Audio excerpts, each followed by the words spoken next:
예, 민주개혁을 희망하시는 분들에게 희망을, 힘이 없는 자에게 힘을 주는 김남근 TV입니다. 성북을 국회의원 김남근 인사드리겠습니다. 오늘은 이제 우리 최근에 많이 논란이 되고 있는 그 한덕수 대행의 정치적 행보하고, 그다음에 우리 이재명 전 대표의 선거법 위반 사건 그 상고심 재판 진행 문제에 대해서 좀 다뤄보려고 하고 있습니다. 그래서 오늘은 좀 패널로 우리 성북을 대학생위원회 위원장이신 이윤상 위원장님이 나오셨습니다. 네, 안녕하세요. 성북을 대학생위원회 위원장을 맡고 있는 이윤상입니다. 오늘 한덕수 총리 관련해서 그 궁금한 것도 많고 이재명 전 대표 대법원 전원합의체 관련해서 궁금한 것도 많은데 과감하게 김남근 의원님께 질문해서 궁금증 해소할 수 있도록 하겠습니다. 네, 고맙습니다. 질문도 해주시고 또 의견도 많이 말씀해 주시면 좋을 것 같습니다. 또 한 분의 패널도 모셨는데요. 우리 탄핵 그 집회 현장에 갔을 때 우리 성북을 대표해서 그런 이제 탄핵 집회에서의 그 열정을 활발하게 보여주셨던 우리 종암동에서 자영업을 하고 계시는 김옥순 여사님 나오셨습니다. 네, 만나서 반갑습니다. 이 귀한 자리에 초대해 주셔서 감사합니다. 유익한 시간이 되었으면 좋겠습니다. 또 아마추어 또 유튜브 활동도 하셔서 같이 좀 촬영을 하면서 진행을 하도록 하겠습니다. 네, 자 그럼 진행을 해보도록 하죠. 우리 이윤상 학생이 먼저 한번 최근에 그 한덕수 대행과 관련된 여러 이슈들에 대해서 한번 말씀해 주시죠. 네, 요즘에 한덕수 국무총리가 그 윤석열 탄핵 이후에 사실상 국정의 중심에 있는 인물인 것 같은데요. 또 최근 외신 인터뷰에서 대선 출마 여부에 대해서 노코멘트라고도 답을 했고, 요즘 좀 보이는 행보가 대선 출마 장사를 위한 그런 활동을 하고 있는 것이 아니냐는 비판도 많이 나오고 있는데, 혹시 이런 모습이 정치권 관련해서 또 대선 준비라는 해석도 나오고 있고, 그래서 의원님께서 보시기에 한덕수 총리의 이런 행보가 단순한 권한대행적 책임 행보라고 보시는지, 아니면 여권 재편이나 대선 준비를 염두에 둔 포석이라고 판단하시는지 궁금합니다. 보통은 이제 대행이라고 그러게 되면 과도기적 기간에서 공정하게 그 과도기적 그 과정을 갖다 관리를 해야 되잖아요. 그래서 대선 관리에 이제 공정하게 임해야 되는데, 근데 이제 트럼프하고 전화 통화를 했는데 대선에 출마할 거냐 이런 걸 트럼프가 물어봤다 이런 얘기를 이제 흘러나와요. 그럼 둘이 대화했는데 그 얘기를 흘러나오는 거는 한덕수 대행 쪽에서 얘기를 흘린 거잖아요. 맞습니다. 왜 의도적으로 이런 얘기를 언론에 흘리느냐. 또 이건 어떤 정치적 행보를 하려고 하는 움직임 아니냐. 그리고 보통은 이제 관료들이라고 그러면 이제 대선에 출마할 거냐 이렇게 외신들이 물어보면 아닙니다. 나는 공정하고 객관적으로 대선 관리할 겁니다. 이렇게 얘기를 해야 되는데 네. 또 노코멘트라고 또 얘기를 하고 있어요. 그러니까 이거는 이미 어떤 내심 자기 나름대로의 어떤 대선 출마 같은 정치적 행보를 하려는 거 아니냐 이런 이제 의심이 드는 거죠. 거기다가 더 우려가 되는 게 지금 그 트럼프의 그 공격적인 이 관세 협상 요구에 대해서 우리가 이제 관세 협상을 벌려 나가야 되는데 어떻게 보면 대부분의 통상 전문가들은 그 유예 기간 동안에 적절히 협상에 응해야 되지만 우리가 먼저 타결하면 안 된다. 이미 다른 나라들도 같이 다 협상에 임하고 있고, 또 미국에서도 이 트럼프의 이 관세 공격에 대해서 우호적이지 않아요. 일단 관세가 높아지게 되면 물가가 오르게 되니까, 그리고 경제 성장률이 떨어지게 되잖아요. 그래서 미국 국민들이 반발이 좀 많이 나오고 있는 상황이기 때문에 이건 시간이 가면 갈수록 우리가 유리하게 타협을 할 수 있고, 또 우리 정치 일정상 이건 당연히 다음 이제 정부가 들어서게 되게 되면 다음 정부에서 타결해야 되는 것이다라는 건데, 또 한덕수 그 대행 정부 측에서 굉장히 빠르게 이 협상을 하려고 그러고, 어떻게 보면 대선 지나기 전에 이제 타결을 하려는 모습도 보이고 있어서 여기서 어떤 성과를 얻었다라고 하면서 이걸 이제 명분으로 해가지고 대선에 출마하려고 하는 거 아니냐 이런 지금 우려를 하고 있는 거죠. 대행 업무의 범위가 법적으로 이렇게 명시되어 있는지요? 예를 들어서 헌법재판소 지금 2명 문영배 재판관님과 이미선 재판관님이 임기가 끝나서 임명을 해야 되는데 그때도 임명을 해가지고 기각이 됐잖아요. 9대0으로. 그러니까 이렇게 그 업무 밖의 일을 하시잖아요. 그래서 이 한덕수 총리가 그 관세도 할 수 있는 건지 그 법적으로 정해져 있는지. 물론 이제 권한 대행이 범위가 어디다라는 게 법에 나와 있지는 않지만 네. 대행이라는 거의 범위는 통상의 업무에 네. 국한돼야 된다라는 거는 뭐 민법서부터 시작해서 뭐 상법서부터 시작해서 모든 법에서 다 이렇게 일관돼 있는 원리거든요. 네. 뭐 예를 들면은 회사도 대표이사가 거리가 돼 있으면 대행이 해야 되잖아요. 네. 그 대행이 뭐 갑자기 회사를 분할하겠다, 뭐 회사를 합병하겠다 이런 건 안 한단 말이에요. 그냥 일상적인 운영만 하죠. 마찬가지로 재건축 조합 같은 데서도 뭐 예를 들어 조합장이 유고가 됐다 그러게 되면 일상을 유지하고 다음 조합장을 뽑는 역할까지만 하지 그 조합장이 갑자기 뭐 관리처분 계획을 통과시키겠다 대행이 그런 역할을 하지는 않는단 말이에요. 그죠? 그러니까 그건 이제 법의 일관된 원리죠. 대행이라는 거는 그냥 데이투데이 일상적인 업무만을 하는 것이지 새롭게 변화를 주는 행위를 하면 안 된다라는 게 원칙이에요. 근데 헌법재판관들을 임명하는 것들은 새로운 헌법기관들을 구성하는 거잖아요. 큰 변화를 주는 행위이기 때문에 그런 것들은 권한 밖의 행위라는 건 이제 상식적인 거고 마찬가지로 외교권을 행사하는 데 있어서도 뭐 협상을 진행한다든가 이런 수준의 것들은 모르는데 타결을 한다. 그거는 이제 대통령이 행사해야 되는 어떤 그 대통령의 고유 권한에 속하는 것이잖아요. 이런 것들을 막 행사하려고 한다. 이런 거는 이제 굉장히 월권을 하는 거죠. 그래서 우리 국회의장이 한번 따끔하게 이제 일침을 준 거죠. 해야 될 것들 국회에 나와서 대정부 질문하는데 답변하고 그래야 되는데 그건 또 안 나와요. 지금 여러 차례 안 나왔어. 그죠? 그다음에 상설 특검 할 때 특검을 이제 임명을 해야 되는데 법에 의하게 되면 지금 임명을 안 하고 지금 버티고 있잖아요. 그죠? 그래서 하라야 될 것들은 안 하고 있고 그래서 해서는 안 될 거. 대통령이 아니니까 대통령 몫의 헌법재판관 임명 이런 거 하면 안 되는데 그런 건 또 하고 있고. 그러니까 왜 그 헌법에 의하게 되면 해야 될 건 안 하고 안 해야 될 건 하는 이런 위헌적인 행위를 반복하느냐. 그래서 이제 따끔하게 이제 질책을 우리 우원식 이제 국회의장님이 이제 주기도 했던 거죠. 그리고 또 여쭙고 싶은 게 윤석열을 비롯해서 반기문 전 유엔 사무총장이나 뭐 최근 거론되는 한덕수 총리처럼 국민의힘은 주요 선거 때마다 정치권 밖에서 그런 박 인사에 기대는 모습을 보이고 있는데 의원님 보시기에는 왜 국민의힘은 끊임없이 자꾸 외부 구원 투수를 찾으려고 하는 걸까요? 그러니까 결국 국민들로부터 본인들이 외면당했다라는 이제 평가를 하고 있는 거잖아요. 그러니까 윤석열 정권 3년 동안 아주 나라가 이제 거의 걸당이 났어요. 뭐 세수가 펑크난 것만 해도 뭐 100조가 되고 뭐 내수는 거의 바닥으로 안 떨어져 가지고 폐업을 한 그런 자영업자만 해도 뭐 작년 한 해만 해도 100만이 넘고 내란이 발생한 이후로부터 지금 한 3개월 사이에도 한 20만의 자영업자가 폐업을 하고 뭐 이런 상황인데 이거를 어떻게 해결해 보겠다고 뭐 내수 경제를 부흥시키기 위한 어떤 내수 살리기 정책을 쓴다든가 뭐 이런 것들도 없었고 또 우리 그 산업들이 전통 제조업들이 좀 어려움에 있잖아요. 그러면 이 제조업들의 경쟁력을 높이고 신산업을 육성하기 위한 어떤 정책 같은 게 있어야 되는데 그런 것도 한 게 없고 그리고 민주주의는 계속 후퇴가 돼가지고 무슨 뭐 하다못해 감사원 이런 것까지 다 정치적으로 개입해가지고 그 윤석열의 어떤 그 지시를 갖다가 수행하는 그런 어떤 기관으로 다 전락해버렸고 그러니까 국민들이 다 이제 민심 이반된 거죠. 그래서 지금 상황에서 이제 국민의힘이 타이틀만 나와가지고 이제 어렵다 이렇게 판단이 되니까 어쨌든 행정 전문가다. 그래서 그런 행정 전문성들을 활용할 수 있는 그런 사람들이 이제 국민의힘을 이제 대신해 가지고 나가야 된다. 뭐 이런 얘기가 나오고 있는 것 같습니다. 한덕수 대행은 이제 그런 점에서는 또 제가 보기에는 좀 부적합한 것 같아요. 어쨌든 내란을 일으킨 정당의 맞습니다. 대통령의 국무총리로서 뭐 내란에 어떤 협력을 했느냐, 왜 내란을 막지 못했느냐, 뭐 이런 거에 대한 어떤 법적 책임도 있어야 되겠지만 적어도 정치적으로 보게 되게 되면은 그런 내란을 일으켜가지고 그 나라의 큰 위기를 불러온 그 대통령을 어떻게 보면 모셨던 국무총리로서의 어떤 정치적 책임을 져야 되는 건 아니냐.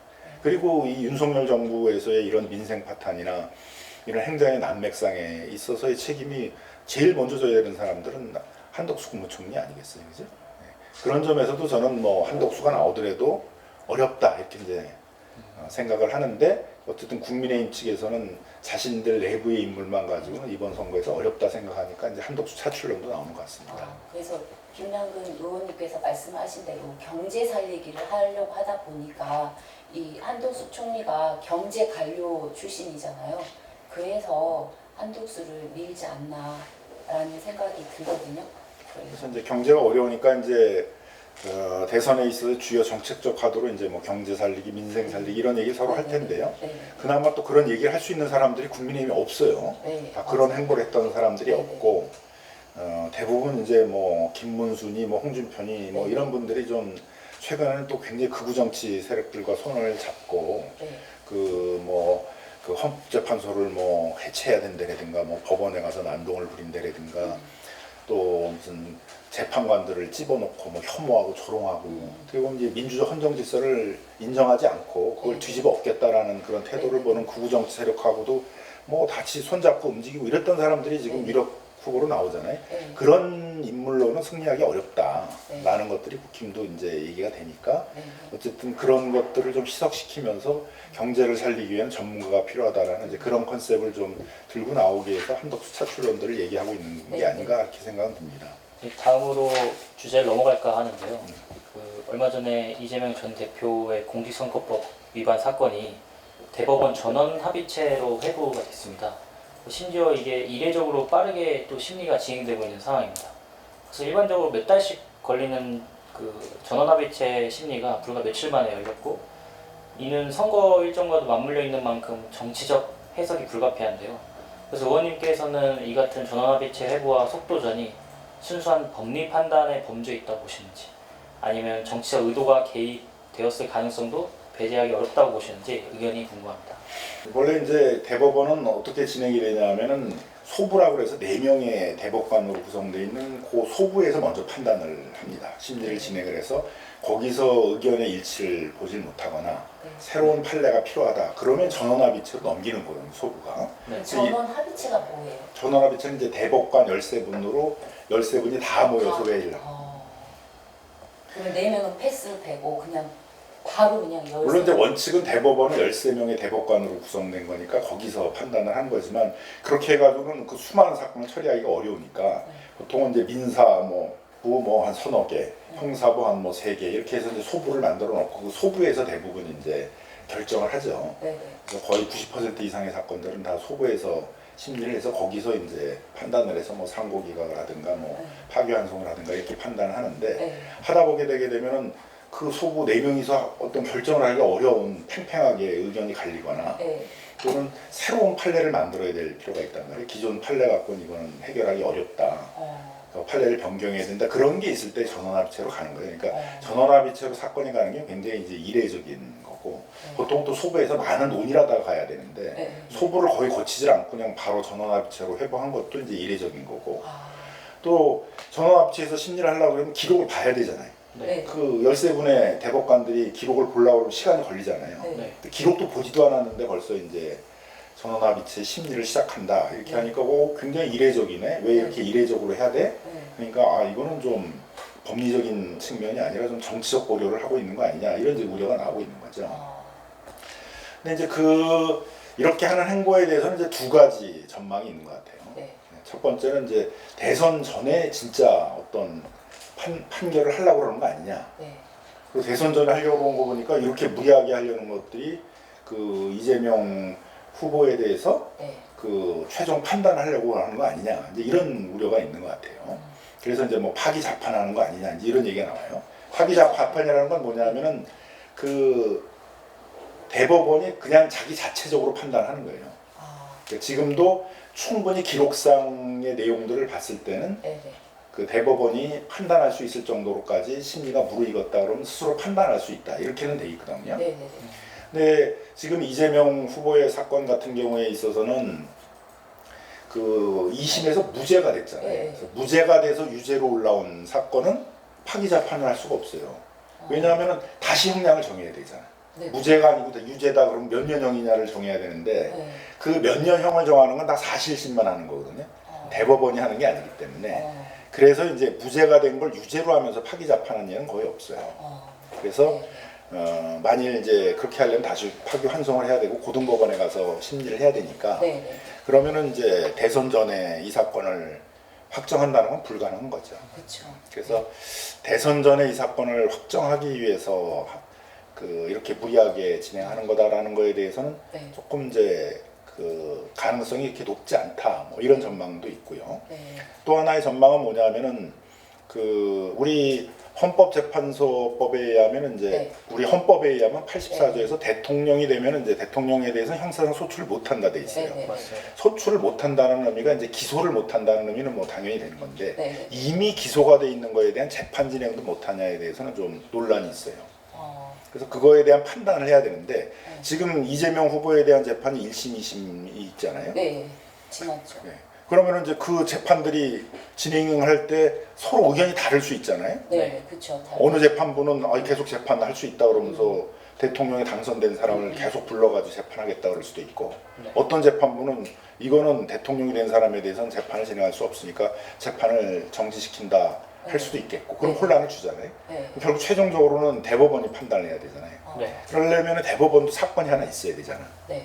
그래서 이제 대법원 전원 합의체로 사건 하나 끌고 와서 네. 가지고 있다가 6월 네. 3일이 지나면 이 대통령이 된 사람에 대해서 그 재판을 계속 진행할 수 있냐 여부에 대해서 판례를 정립하기 위해서 가지고 있는 거다. 이렇게 전망하시는 분들도 있어요. 그 최근 윤석열의 변호인단 일부가 윤 어게인이라는 슬로건을 내세워 신당 창당을 예고했다가 4시간 만에 취소한 일이 있었습니다. 그래서 이러한 움직임은 정치권에서 다양한 해석을 낳고 있는데요. 그래서 의원님께서는 보시기에 이 같은 시도가 단순한 해프닝이라고 보시는지 아니면 윤석열의 정치적 영향력을 유지하려는 전략적 행보로 보시는지 궁금합니다. 이번 12.3 내란 사태 때 가장 큰 비극은 이제 우리 한국에서 그 유럽과 같은 그런 극우 정치 세력이 크게 성장을 했다는 거거든요. 그 극우 정치 세력이라는 거는 이제 보수 정치하고 달리 보수라는 거는 이제 이런 헌법적 질서 내에서 그 이 진보와 보수가 이제 같이 정치적으로 경쟁을 하는 거잖아요. 네. 근데 극우라는 것들은 그런 민주적 헌정 질서 내에서 경쟁하는 게 아니라 네. 민주적 헌정 질서 자체를 인정을 안 하는 거죠. 그러니까 법원이나 뭐 헌법 재판관들을 뭐 해체하자 그러고 들어가서 또 폭동을 하기도 하고 뭐 헌법 재판관들을 조롱하고 공격하고 뭐 이런 행동들을 하잖아요. 근데 이제 이런 극우 정치 세력이 크는데 결정적인 역할을 한 건 윤석열이죠.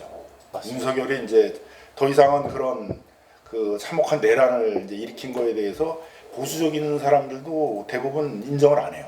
긍정을 안 하니까 유일하게 이제 남은 세력이 그런 그 우리 사회에 대해서 그런 부정적인 인식들을 갖고 민주적 헌정 질서를 파괴하는 것도 서슴지 않는 극우 정치 세력이 유일하게 자기 지지자로 남아 있으니까 그 극우적인 정치 세력들을 결집시키기 위해서 그래서 헌법 재판도 제가 보기에는 뭐 자기가 탄핵된다는 거에 대해서는 뭐 이미 자기가 깨닫고 있었던 것 같고 네. 여기서 내가 살아남으려면 이 재판 과정 속에서 극우 정치 세력들을 결집시켜야 된다 이렇게 생각을 했던 것 같아요.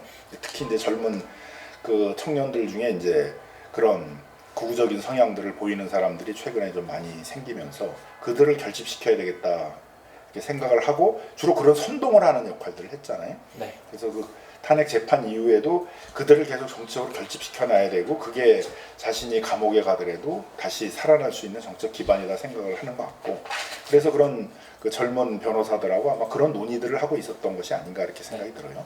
젊은 변호사들은 제가 보기에는 좀 뭐 변론에 충실하기보단 그런 윤석열과 같이 그런 정치적 세력들을 윤석열을 지지할 수 있는 극우 정치 세력들을 규합하는 그런 역할들을 하는 거에도 자기 역할들을 하려고 하는 것이 아닌가 생각이 듭니다.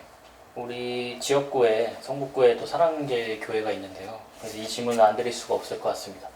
사랑제일 교회 정가훈 목사가 자유통일당 대선 후보로 출마 선언을 했습니다. 그래서 윤석열 전 대통령을 자유통일당으로 영입하겠다는 발언도 했었고, 그래서 국민의힘 후보는 절대 당선시키지 않겠다고 언급하면서 강경한 입장을 밝히기도 했는데요. 그래서 의원님께서는 이러한 전 목사의 행보를 또 어떻게 평가하시는지 그리고 이러한 움직임이 보수 진영 및 전체 정치권에 어떤 영향을 미칠 것인지 궁금합니다. 그래서 저는 전광훈 씨가 나왔으면 좋겠어요. 극우 정치 세력이 나와서 저도 이번 선거에서 딱 심판받고 우리 국민들이 극우 정치 세력에 대해서 어떻게 생각하는지를 딱 정확히 보여주고 심판받는 모습을 보였으면 좋겠다고 생각이 드는데 저렇게만 또 아마 신용만 하고 안 나오고 자기가 대통령급의 인물이라고 자기 위상을 높이는 그런 것으로만 활용하는 것이 아닌가 이렇게 생각이 들고요. 다만 안타까운 거는 이제 이 극우 정치 세력들이 자기들이 또 뭐 독자적인 정당을 만든다 그러면서 또 한편은 이중으로 자기 사람들을 전부 또 국민의힘의 당원으로 가입을 시켜놓은 것 같아요. 맞습니다. 그럼 내부의 경선을 할 때는 굉장히 조직화된 세력이니까 내부 경선 과정에서는 영향력을 행사할 가능성이 많잖아요. 네. 그러다 보니까 이제 그런 정광훈이나 이런 구구 정치 세력에게 가서 90도 절을 하는 그런 정치인들도 많이 생기게 되는 거고, 여전히 그 내란이라든가 이런 민주 헌정 질서들을 파괴한 행동에 대해서는 단호하게 선을 긋고 그런 민주 헌정 질서 내에서 정치를 하겠다라는 태도를 안 가진, 어떻게 보면 내란에 동조하고 여차하게 되면 극우 세력과 손잡고 민주주의 헌정 질서를 파괴할 수도 있다라고 하는 그런 정치인들이 계속 유력 그 대선 후보로 나오고 있는 거 아니겠어요? 그래서 저는 그런 거하고 이제 손을 거야 된다. 정광훈하고 난 손을 정확히 긋고 민주헌정 질서 내에서 보수 개혁에 충실하겠다는 사람이 국민의힘의 후보가 돼야 된다. 국민의힘이 이번 대선 과정을 통해서 그렇게 개혁돼야 된다. 그게 우리 정치 발전이라고 생각을 합니다. 근데 그게 불철저하게 되면서 국민의힘이 계속 그 안에서 그런 구구적인 정치 세력과 계속 힘을 같이 합치면서 나가려는 세력들이 잔존하게 되게 되면 그건 우리 정치에 큰 비극이 될 수 있다라고 생각이 듭니다. 조금 전에 놓쳤던 질문인데요. 대법원에서 이거 이재명 대표님 이례적으로 빠르게 지금 진행됐다고 하셨잖아요. 전원 합의체가. 그러면 이거는 그런 상황에서 더불어민주당이 이번 사안에 대해서 혹시 대응 전략을 가지고 있으신가요? 대법원의 행보가 무엇이냐에 대해서는 이제 그렇게 크게 두 가지 전망이 있다. 네. 하나는 대선 이후에도 이 사건을 갖고 있다가 네네. 그 가장 핵심적인 이제 그 시점이 되게 되면 이제 쟁점이 될 네. 대통령이 된 사람이 이미 소추돼서 재판을 네. 받고 있을 때 그 재판을 중지해야 되느냐 네. 계속해야 되느냐의 네. 논란이 1, 2, 3심에서 이제 다 논쟁이 될 때 대법원이 그 판단을 하면서 이제 이 쟁점을 정리시키려는 이제 네. 그런 의도에 가질 수도 있다. 그러면 이제 현인이 될 수도 있겠죠. 진짜 헌법재판관 8인이 네. 우리 정치적 갈등이 심각할 때 탄핵을 인용하면서 아주 그 공정하고 객관적인 판결문을 써가지고 이제 어떻게 보면 우리 정치적 갈등을 그 판결을 통해 가지고 네. 해결하는 현인의 역할을 했잖아요. 네네. 막 그런 걸 하고 싶다라는 생각이 아닐까 이렇게도 이제 생각이 들고요. 생각하시는 분들 계시더라고요. 또 하나는 진짜 어떤 정치적 의도를 가지고 대선 전에 판결을 해가지고 네. 본인들이 대선판을 흔들려는 거 아니냐 네네. 그렇게 우려하시는 분들도 있죠. 네, 그래서 맞아요. 그런 우려에 대해서는 저희가 그래서 계속 경고를 하는 거죠. 대법원이 그렇게 했을 경우에는 이제 네. 만약 그런 행동을 대법원이 하면 이제 이건 어떻게 보게 되면 대법원이라는 것들은 빨리빨리 뭘 하는 데가 아니라 신중하고 네. 우리 장기적으로 우리 그 사회에서의 어떤 규범의 기준이 되는 것들을 만들어 나가는 데들인데 네네. 그렇게 막 정치적인 그 흐름에 따라서 뭐 신속하게 자신들이 먼저 뭔가를 결정을 하려고 네. 정치적 방향을 좌우하려고 한다고 해도 그건 뭐 사법이 정치화됐다라는 비판을 뭐 받을 수밖에 없잖아요. 그죠? 그래서 사법이 그렇게 정치화됐을 때 우리가 역사적인 비극이 있었던 게 많이 있었습니다. 뭐 예를 들면 유신시대 때 인혁당 사건이라고 그래가지고 대법이 그 신속하게 재판한다 그러면서 네. 재판 시작하자마자 바로 판결해버려가지고 네. 재판한 지 8일 만에 그 8명의 분들이 사형이 당했던 사건이 있어요. 그리고 그게 나중에 재심에서 다 무죄가 됐죠. 이런 사건들 많잖아요. 그래서 이미 우린 역사적으로 대법원이라는 데가 굉장히 이렇게 정치에 굴복하고 정치적으로 움직이면서 그 정치화돼가지고 비극을 일으키는 사건들이 여러 번 있었고 그게 나중에 재심에서 다시 바로 잡혀지는 그런 게 많이 있었다. 이 지금 대법원을 구성하고 있는 분들이 그런 또 과거 역사에 잘못됐던 오류들을 반복해서는 안 된다. 이런 것들을 계속 지금 강조를 하고 있고 그래서 그분들도 이제 그런 역사적 고찰을 통해서 그런 물을 범하지 않도록 계속 경고하는 활동을 하고 있는 거죠. 근데 그거를 또 좀 역으로 생각하면 이 사람들은 그 정치적으로 이렇게 움직인다고 했잖아요. 그러니까 이재명 대표님이 대통령이 될 것 같으니까 먼저 이렇게 그러니까 라인을 서지 않을까요? 라는 생각도 들거든요. 그 대법관들이 굉장히 정치적으로 움직이지 않을까 우려를 하시는 분들도 많이 있고 아마 또 현인의 역할을 하기 위해서 사건을 대법원에 갖다 놓고 6월 3일이 지나면 대통령이 당선된 사람이 대해서 그 재판을 계속 할 수 있느냐 여부에 대한 판단을 그것도 하려고 있잖아요. 하는 의원님 그거 그 대통령이 되면 어떤 법은 할 수 없다는 그 법이 있잖아요. 그 내란죄하고 외환죄 외에는 이제 소출할 수 없다 이렇게 돼 있죠. 그러니까 정책이나 뭐 법에 대해서 뭐 법으로 잣대를 댈 수 없다는 그런 뭐가 있는데 우리 이제 헌법 84조에 의하면 이제 대통령은 내란죄하고 외환죄 외에는 이제 정치적으로 소출할 수 그 형사적인 소출을 할 수 없다 이렇게 돼 있어요. 네. 왜냐하면 대통령이 계속 재판을 하러 다니는 모습들을 보게 되게 되면은 그쵸. 그 행정부 수반으로서의 신뢰나 네. 그게 떨어지게 되고 그럼 네. 국가적으로 국격도 떨어지게 되고 국민도 불안하게 되고 네. 그 행정도 불신을 하게 되니까 내란이나 외환처럼 이제 국가의 헌정질서 자체가 뒤흔들리는 네. 이런 윤석열이 했던 그런 내란 같은 네. 경우에 대해서는 이제 소추할 수 있지만 일반적인 형사 사건에 대해서는 소추할 수 없다 이렇게 돼 있단 말이에요.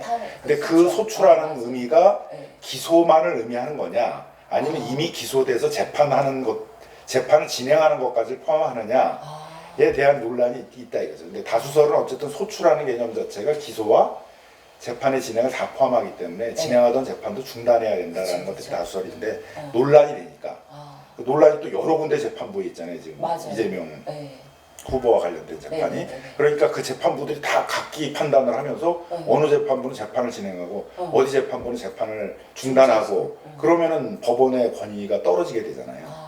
그럼 그런 법리적인 거에 최종적인 판단은 대법원이 해야 되니까 대법원이 사건 하나 갖고 있어야 되잖아요. 그런 판단을 할 수 있는.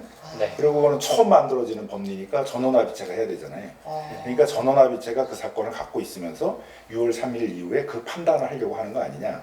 이렇게 전망하시는 분들. 희망적인 거죠. 그래서 뭐 저는 그럴 가능성이 상당히 있다라고 생각됩니다. 그래서 아마 헌법재판소가 했던 희망적이라고 이야기해 것처럼 주세요. 헌법재판소처럼 이제 네. 이런 혼란들을 빨리 정리를 하면서 네. 우리 대법원이 이제 그런 현인의 모습들을 우리 네. 사회의 혼란스러운 상황들을 정리하는 현인의 역할들을 하려고 하는 것이 아닌가 이렇게 생각하고 있습니다. 예. 이제 오늘 촬영을 마무리하려고 하는데요. 그래서 오늘 소감이 어떠신지 소감 한마디만 부탁드립니다. 예, 우리 또 이렇게 성북의 주민들과 우리 시사적인 문제를 같이 얘기를 해보니까 그게 또 좋은 또 기회인 것 같습니다. 그래서 네.